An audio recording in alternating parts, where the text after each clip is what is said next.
Hello everyone, Edgar Martinez's #1 fan here. This is a bit of a spontaneous video. I've got my notebook here, unprofessional as always. I had a video idea that I was ready to record and everything, and as I sat down to record it, I had decided, there's something else I want to talk about, and that is the winter meetings. They're ending soon if they haven't ended already, and the Mariners, we did not really do much. We picked up a few in the Rule 5 draft, mostly at the minor league level. So, obviously that's one of those things where we'll see how that pans out. For those of you who don't know, the Rule 5 draft is where you can take players that are not on another team's 40-man roster and keep them for yourself. But if by a certain time they're not on your 40-man roster, you have to give them back. So it's sort of almost like baseball's borrowing program in a way. Mike Ford is one of the most recent examples that I can think of. We had him from the Yankees. We took him from the Rule 5 draft from them, and he played with us for a bit. He did decently well, but when we designated him for assignment or something like that, we had to give him back. So he's back with the Yankees, and you probably recognize him being in the playoffs, just like a lot of players that we once had. But that is beside the point, because as always, there is hope for the future, and I think the winter meetings are a big sign of that this year. We didn't do much, but that, I think, is still going to work out in our favor because all of the other teams around us in the division, they did some stuff, and it's pretty good. It's pretty good. The first one that comes to mind would be the Texas Rangers trading Nomar Mazara to the Chicago White Sox. He is one of their big power sluggers along with Joey Gallo. So obviously him being gone from a division rival is, good news for us. Not that the Texas Ball Club was really that strong to begin with. They did halfway well for what they were expected last season, but I think they're still a ways from being a contender. And the same goes with the Angels. The Angels did a few things. They traded away Zach Cozart. He is kind of a shell of what he once was. He wasn't that big of a pain for us, but him being gone is not exactly a bad thing. However, the other thing that the Angels did was, as you might have heard yesterday, they signed Anthony Rendon. He's got a big fat contract. He's going to be an Angel for 7 years, I think. And a lot of people are really kind of worried, especially in the, AL West fan bases. It's, oh no, they've got Rendon on top of Mike Trout, on top of Shohei Ohtani and Albert Pujols and, so on and so forth. And I don't think that's much of a problem. Obviously, Rendon's probably going to take some names in Anaheim. Yeah, that's just kind of what he does. He's going to have some stellar defense. He's probably going to hit a bunch of home runs. But I don't think that's going to be as big of a problem as everybody thinks it's going to be. Because many teams have proven time and again, in fact, the Angels have proven time and again, especially recently, that you can have all the good hitters you want. But if you don't have the pitching to keep the other team from scoring just as much, if not more, than your offense, it doesn't really matter. So the Angels are just kind of throwing money at tons of different players, extending Mike Trout for that ridiculous amount of money, signing Anthony Rendon, but they missed out on Garrett Cole, and I think that was probably that's going to be their biggest mistake. Obviously, competing with the Yankees when it comes to paying money is not really feasible for anybody. But if they don't get some starting pitching from the remaining free agents out there, Madison Bumgarner, for instance, if they don't get someone ace material, then this Rendon signing's not going to matter because they've got such a loaded lineup, but they can't back it up. They've got hardly any pitching, rotation, bullpen, depth. So as long as the other teams can outscore them, which many of them will because the pitching is just not that great, then, their offense can hit as many home runs as they want. They're still going to lose.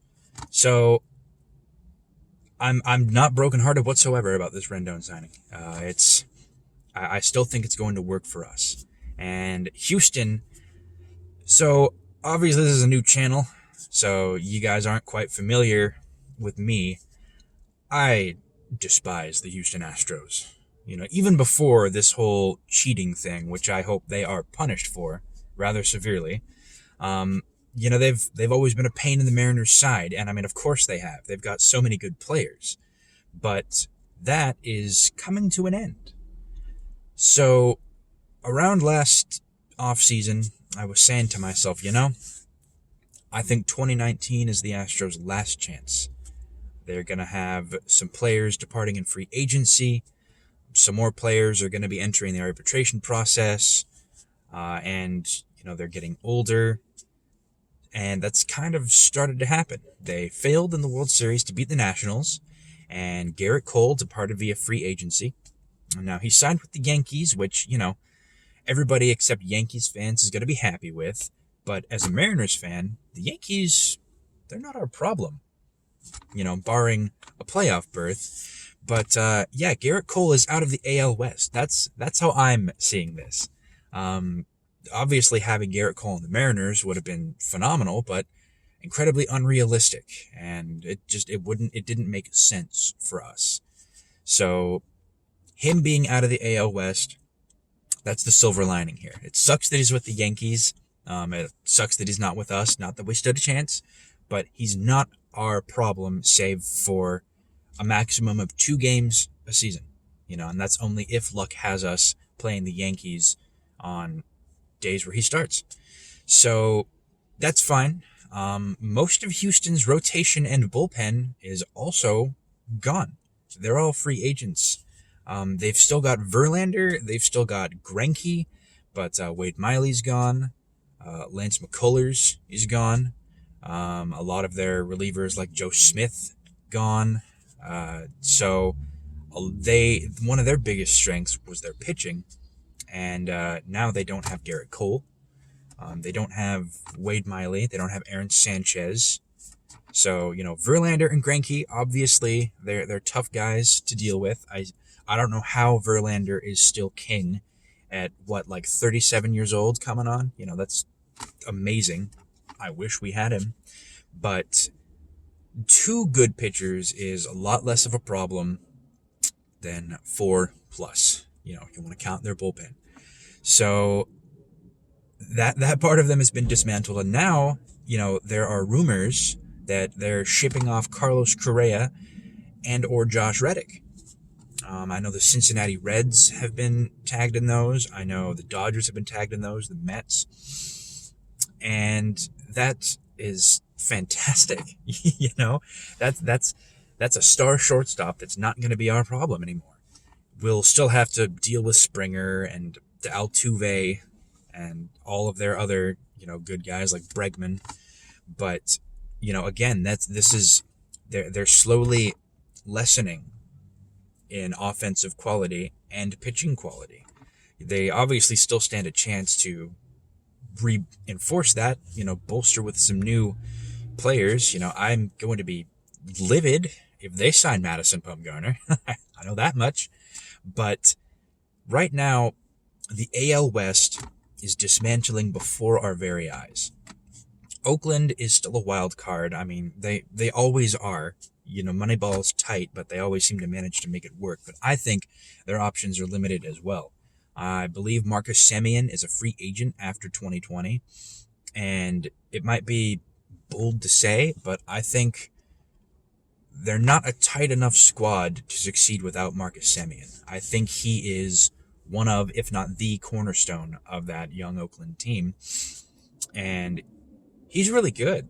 So when it comes time for him to get paid, I don't know if Oakland's going to be able to do that. They've got such a short spending range as opposed to a lot of other teams that might be in the market for a hot-hitting, defensively stellar middle infielder.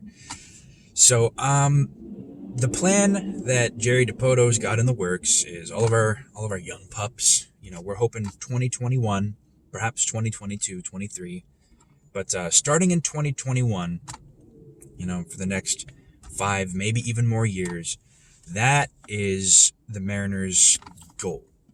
They want to be able to push for the playoffs at that point, and they don't want to chase the wild card like we've been doing the past few seasons. They want to win the division, and a lot of our guys are showing a whole lot of promise. A lot of our prospects don't seem to be busts for once in the last 2 decades. So combine that with the fact that, as I just said, the AL West teams just crumbling. We have a shot. I know that much of the Mariners fan base, you guys are rooted in pessimism, and as I said in my introduction video, I get it. I don't agree, but I get it. But I think for once we've got something good on the horizon, because that was always the main problem. No matter how good we were, there was always someone who was better. Okay, I say someone, but it's the Houston Astros, but now that's slowly not going to be the case. They've got Altuve for a while. I know they extended him, but Verlander is getting older. And age is the one thing a baseball player can't run from. So no matter how good he is, he's going to get worse after a bit. That's just how it goes. So, within this next 5-year period, the Houston Astros, I think they're just headed for a downturn. And the other thing about that is they were having so much success on the major league level that they haven't been bolstering their farm that much. They've been trading some of that farm for better players. And it brought them a World Series. So did that camera in center field. But they're not as loaded as they used to be. They're still loaded on the major league level, but that can only sustain you for so long. And Texas and Anaheim, their farms are also kind of depleted. Texas still has a few good prospects in there, but they keep throwing money at major leaguers. They're in that win now mentality, which is kind of what Jerry Dipoto was in ever since he came on board. 2016, 2017, 2018, all of our acquisitions were for, winning now. But that obviously didn't work out, and that is not working out for the Rangers, the Angels, either. So their farm system is pretty darn depleted as well, and all of their big expensive people are only getting older. And Oakland, like I said, they're a wild card, but, they don't have a Studley farm either. They haven't really had anybody good come up since Matt Chapman and Matt Olson. So we do, though. We have a lot of young prospects that have a very high ceiling. Some of them have already started to prove that they're worthy. J.P. Crawford, he certainly could have had a better season. He cooled off, but, he had some hot streaks and some top-tier glove work that, I think trading Gene Segura to get him was one of the best trades of last offseason. So we stand on paper anyway. I don't want to I don't want to mince words. It's very real, the possibility that half of our prospects, despite showing all their promise, just collapse. It happens to every team. It happens to the best of them. But on paper, we are set up for an absolute conquering of this division. Because if I approach this realistically, that I would say 60-75% of our prospects are good, if not great, if not fantastic. So I'm still leaving that margin for prospects to be flops. But if at least most of them, 3/4 of them, are as expected, if not exceeding expectations, then we are going to have a squad that when they are pitted against the other 4 AL West teams of aging, expensive people and a lack of a farm, we're going to destroy them. Just plain and simple. And I know that's hard to believe with all the failure that we've had, but, try to keep in mind all of the failures that we've had recently were the very things that I'm talking about the other teams doing. We signed a bunch of expensive people. We traded away prospects for aging but good players, and nothing came of it. We got a couple winning seasons, which, very good. We probably could have made the playoffs if the Astros weren't so dang good. But what they are doing is the very same thing that cost us the last few years. And we are doing the very thing that led the Astros to success, minus electronically stealing signs. But they had a loaded prospect system. They brought so many of them up. They were homegrown. They ended up panning out, most of them. They traded and signed for a couple really good superstars, and they won a World Series. Even if you take that cheating thing away, they still probably could have at least made the playoffs. Last season, 2019, kind of proved it. As far as I know, there wasn't really any cheating going on then, and they still made it to the World Series. But that's how it's been going.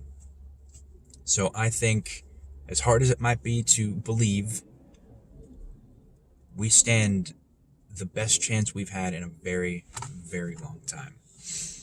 Obviously, 2020's not going to be much of a season to watch because we're still having our young guys working up. We're still signing veterans that might not be all that great. And we're trying to build around that core. So 2020, I think, is very much going to be much like 2019, to which I say, if we start out 13-2 again, don't believe it. Enjoy the excitement while it's happening.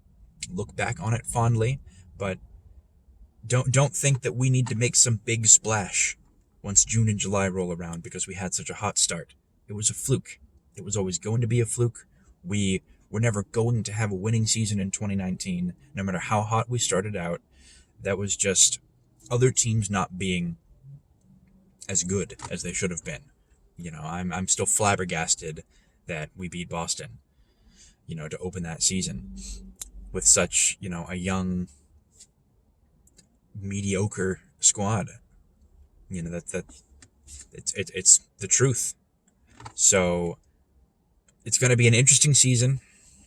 Don't get your hopes up.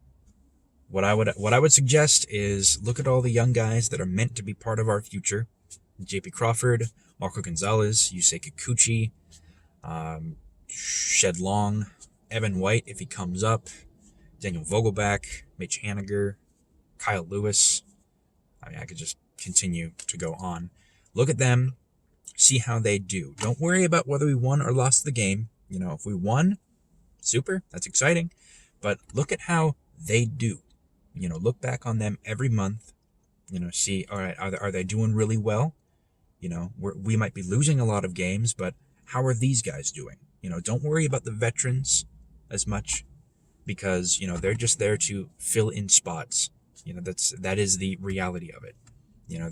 Their purpose is to fill in spots, sort of keep the seat warm for the younger players to come up later in the season or 2021. So, yeah, keep an eye on that and don't lose hope, which is, kind of almost an oxymoron for Mariners fans. But, again, I think for once we actually have some that is realistic. Going into 21 and 22, I will gladly, not gladly, actually the opposite, but I will eat my words so hard because, I think we're in for something great. I don't know if it's 116 wins great, but I think the playoffs are a lot closer than they've been in a while, and a lot closer than we think they are. So that's all I really have to say. The winter meeting's pretty uneventful for the Mariners, but not uneventful for the rest of the division, which I think works out for us. Stay tuned, and I'll have the video that I originally planned to do up, sometime. I'm going to go see Marco Gonzalez on Sunday, probably get an autograph. That'll be fun. But, yeah, until next time.